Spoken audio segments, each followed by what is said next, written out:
What is up? Episode 22 of the Austin Stand-Up Comedy Podcast really taken off. I mean, taken off in a big way. As in, like, YouTube asked me to take off the podcast from, like, take it down from the internet. But I'm standing strong. I'm staying true. I'm not going to do it. All right. This is about the Austin stand-up comedians in Austin. And I'm not going to give in. All right. Talking about you guys, talking about you girls until the cows come home. All right. And by cows come home, I mean until there's a vaccine for COVID. If you haven't heard this before, the whole point of this podcast is for me to reminisce on stand-up comedians in Austin, what I like about them, any jokes I remember, any kind of first impressions, just to hopefully inject some positivity into the scene while we all wait to get back out there and rip some more jokes. All right.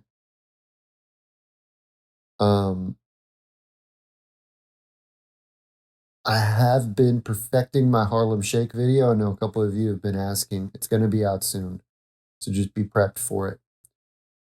But that's not what today's about, right? Today is about me discussing a couple specific comedians. I went with I would say an M theme, but it's only two M's and one F. So let's talk about Mario Marrufo.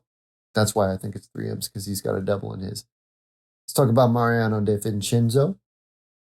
And let's talk about Francisco Rincon.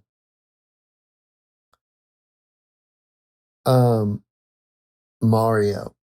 Mario's an interesting fella. I've seen him a bunch of times. I've seen him a whole lot of times. I don't remember the first time I saw him on stage, but I do remember one of our first interactions was I had been telling jokes for a little bit, not that long, like a month or two in, and I had this joke that wasn't that good. It was a shitty joke. It was a joke about, milk a bull. But I thought that it was an interesting enough turn to where people wouldn't make the kingpin connection, right?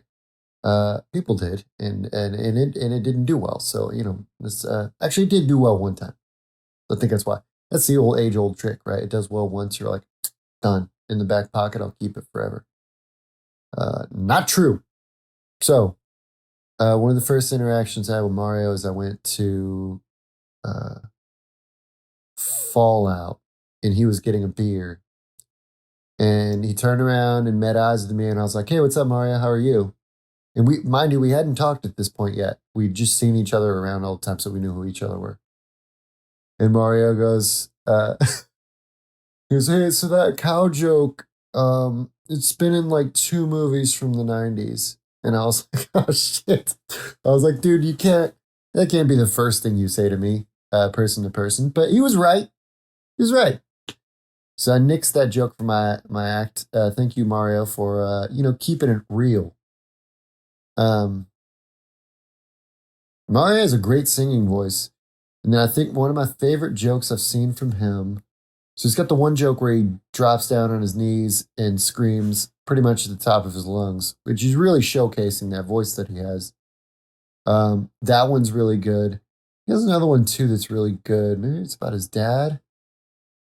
I can't remember the exact punchline, but that one's good too. But the dropping to the knees one is definitely jarring to see somebody do that because his voice just projects so well. So shout out to you, Mario. I hope you're doing well. Let's talk about Mariano di Vincenzo. So Mariano, I think the first time I saw him was at Kick Butt, one of the first nights, if not the first night I performed. And he was wearing this like really loud Hawaiian type shirt. So he's like, cemented as one of those people in my brain that I've seen early on. But Mariano's interesting. He's got like he's got one-liners, but they're also very punny. And I've seen him do pretty well. For me, and I've said this to like a couple other people before, is like, if he gets the right crowd that is going to eat those puns up, he's going to crush. So keep at him, all right. Mariano. Those are freaking. Have I been called a Mario? I think I said Mariano. Um, those jokes are hilarious to me. Um, he has the starting a band joke, which is all that joke still makes me laugh when I hear it, even though I've heard it 100 times. That joke still makes me laugh. So if you watch Mariano, listen for the joke where he talks about starting a band. It's great. Um, the Kool-Aid Man joke is also one of my favorites, but it's such a dense joke that I feel like he loses people as he goes. We've talked about it too. I mean, he doesn't have to listen to me, but I really like it. But it's almost like I didn't even get it until like the fourth or fifth listen. And I'm a sharp guy. All right, I'm pretty sharp. I got a lot of. If I was a dog, I'd be a Shar-Pei. It was a bad joke. Don't listen to that. Don't use that. Don't use that joke. But shout out to Mariano. I hope you're doing well, man. And then let's get to. I hate to play favorites, right? But arguably, one of my top favorite comedians in Austin, Francisco Rincon. He's just funny. There's not much he can do that's not going to make me laugh. Saw him pretty early on.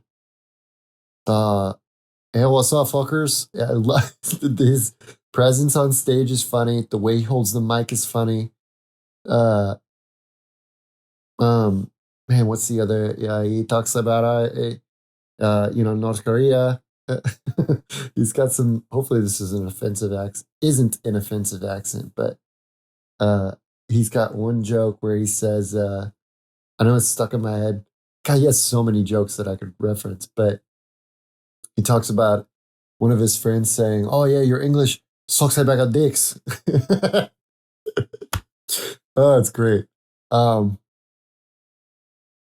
But yeah, I mean, his shit is just the thing about Francisco is he'll come in and he'll close the night and still get some of the biggest laughs after everybody's been sitting there listening for an hour, hour and a half. Super fucking funny. And I don't think anybody's going to argue with me about that. Super shocking too. He's got some really like heavy hitting stuff. And it seems like he works really hard. He pops around to a bunch of different places. So shout out to Francisco.